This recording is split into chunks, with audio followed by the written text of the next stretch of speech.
Salut tout le monde, troisième jour de mon carnet de voyage à propos de mon voyage en Inde. Aujourd'hui on va parler coutumes, habitudes et pauvreté. Donc on rentre vraiment dans le vif du sujet, dans ce qui m'a vraiment intéressé lors de mon voyage en Inde. Petit aparté, j'essaie de porter des chemises indiennes pour être un petit peu raccord avec le thème. Je suis pas du tout sûr de celle-ci, alors tous mes amis la trouvent bien. Je pense changer d'amis parce que je comprends pas, très franchement. Donc mettez en commentaire ce que vous en pensez. Alors comme je sais que ça va être encore mon cousin qui va commenter, Bok, commente pas s'il te plaît.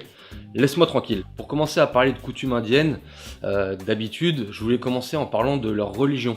Parce que quand on pense aux Indiens, on pense très souvent aussi au fait qu'ils sont très très religieux. Tout est signé de leur dieu. Leur voiture, il y a tout le temps une divinité qui est sur le tableau de bord. Leur maison, à l'entrée, il y en a. Il y a des hôtels à l'intérieur de la maison, A-U-T-E-L.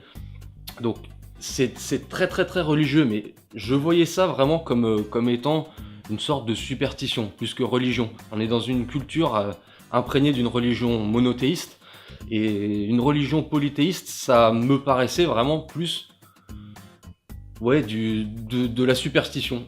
Et je pense que j'avais besoin de le voir pour comprendre que ils le vivent, c'est pas une habitude, c'est pas une superstition, et ils vivent vraiment leur religion. À chaque fois, par exemple, qu'ils vont faire un long trajet, ils prient leur divinité, ils touchent celle qui est au-dessus de leur maison.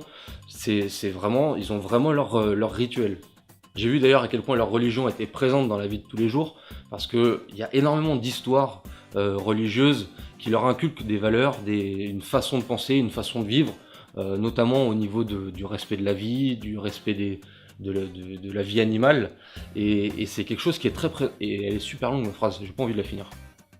Tout ça pour vous parler de coutumes, donc il n'y a pas d'ordre bien précis et logique dans lequel je vais vous les exposer. Je vais vous le dire dans le sens dans lequel elles me viennent. En commençant par le repas, il y a une coutume qui est un peu surprenante. C'est-à-dire qu'en France, quand on reçoit quelqu'un à manger, par exemple le soir, on commence à manger, on parle, on continue à manger, on parle, on a fini de manger, on parle à un grand moment. On reste assez longtemps à parler. En Inde, c'est mal poli. C'est-à-dire qu'on parle beaucoup avant, on mange en parlant, et dès qu'on a fini de manger, mais quasiment dans les 5 minutes, on part. Voilà, je vous dis ça comme ça, vous en faites ce que vous voulez, mais c'est surprenant à voir. Et toujours à propos du repas, il y a un ordre dans lequel il faut manger. C'est-à-dire que vous êtes des invités, vous êtes des dieux pour eux, vous êtes ultra importants. Et vous commencez à manger, ils sont tout autour, vous communiquez avec eux, vous parlez, ils vous servent. Alors, s'il vous manque par exemple des routlis, le pain qu'on utilise pour attraper la nourriture, s'il vous manque des routlis, c'est l'alerte rouge quoi. Tout le monde se met à courir, la maîtresse de maison elle va chercher les routlis, on vous les amène. Enfin, ils sont vraiment aux petits soins. Vous êtes des dieux. Et donc il y a un ordre, donc c'est des personnes les plus importantes aux personnes les moins importantes. Un point qui est un petit peu plus négatif, je vous disais que par exemple quand on mange, il y a tout le temps du monde autour qui est en train de vous parler, de bouger, d'aller chercher des trucs, de surveiller si vous manque pas quelque chose. Ça peut être parfois un petit peu oppressant. Et c'est pas la seule chose qui est un peu pas étouffante, plutôt un peu éprouvante par moment, c'est qu'il y a toujours déjà beaucoup de bruit, constamment, c'est-à-dire le jour, la nuit, la circulation, les bruits de klaxons, les animaux, surtout la nuit, il y a des gangs de chiens qui se disputent des territoires, donc ça aboie énormément. Dans le quartier dans lequel j'étais, il y avait un veilleur de nuit. Il faut savoir que dans les beaux quartiers, il y a toujours des veilleurs de nuit qui passent, par exemple là c'était généralement vers 2 h du matin, surveiller, voir s'il n'y a pas des voleurs, regarder dans les coins, s'il n'y a pas des effractions, et il frappe sur tout son trajet avec une grosse barre de fer par terre. Alors c'est gênant, oui et non, parce que j'y allais pour vivre une autre culture. Donc il faut être un minimum ouvert, il faut savoir sortir de sa zone de confort, être capable de voir les choses autrement. Mais quand on vit H24, en tant qu'Indien, enfin, dans une culture qui n'est pas la sienne, ça peut être compliqué par moments. Moi personnellement, ce qui me rendait un peu moins patient, c'était le manque de viande. C'était vraiment le manque de viande, je suis pas patient quand j'ai faim. Sans transition, autre chose qui est un peu plus marrant du coup, c'est que les Indiens sont très tactiles.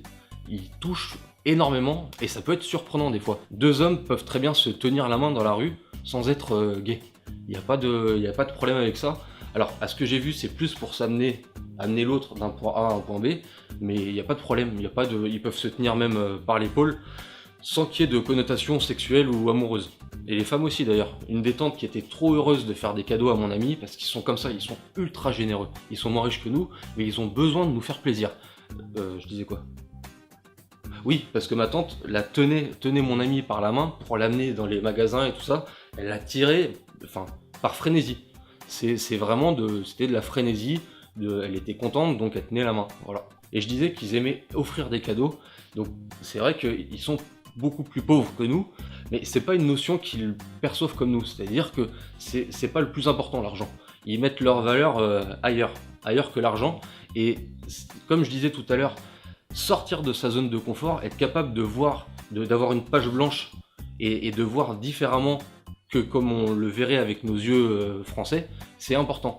Parce que ils sont pauvres, il y en a qui étaient très très pauvres, mais ils ne souffrent pas de ça, ils ont l'air plus heureux en tout cas que beaucoup de riches ici. Tout ça pour dire que l'Inde, c'est pas un pays où on peut aller et avoir nos yeux à nous, nos yeux français, occidentaux.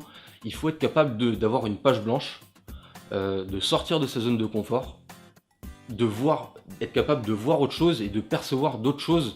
Parce qu'autrement, si c'est pas votre délire d'aller plus loin, de sortir de cette zone de confort, allez au Club Med. J'aime beaucoup le Club Med, il n'y a pas de problème avec ça, mais c'est pas l'Inde qu'il vous faut. Pour aller en Inde, il faut être capable de tout remettre en question et de se dire est-ce que ce que je fais habituellement, je peux le modifier? Est-ce que c'est le bon truc à faire? Ou est-ce qu'il peut y avoir une façon de voir les choses différentes? C'est sur ça que j'ai envie de terminer cette vidéo, sur le fait que je suis pas du genre à dire ouais, l'Inde ça m'a changé, c'est mystique, ça me fait voir les choses différemment. Je suis pas de ce genre-là.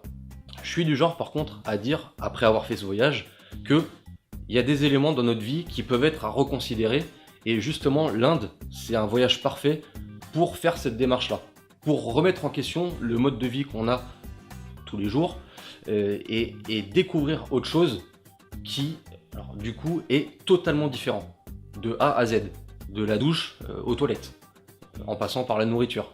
Donc si vous êtes ce genre de personne-là, allez-y, vous allez adorer. Donc vidéo terminée pour aujourd'hui. Demain, on va faire un bref bilan à mi-chemin. On a parlé d'a priori au tout début de cette série de vidéos. On va voir à mi-chemin ce qu'il en est vraiment. Je vous dis à demain.